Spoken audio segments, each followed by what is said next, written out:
আলাইকুম রহমতুল্লাহ বরকাতুহু। সম্মানিত দেশবাসী, আমি cancer specialist doctor SM. Sarwar. বিশেষ করে আপনাদেরকে বলবো, হাড়ের সমস্যাগুলি এখন অহরহ দেখা যাচ্ছে। মানুষ হাঁটা চলাফেরা না করার কারণে অনেকের হাড়ের ভিতরে ব্যথা, অনেকের হাড় বাঁকা হয়ে যায়, অনেকের হাড়ের মধ্যে হাড়ের গাঁটগুলি গ্যাপ হয়ে যায়, অনেকের গাঁট আপনার মেরুদণ্ডের হাড় থেকে জেলি বের হয়ে যায়।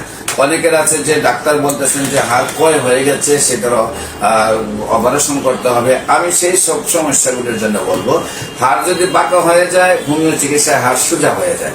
আপনার হাড়ের কোনো সমস্যা কারণ যদি বিকলাঙ্গ হয়ে যায়, সেগুলো মানুষ সোজা হয়ে যায় ঔষধের দ্বারা।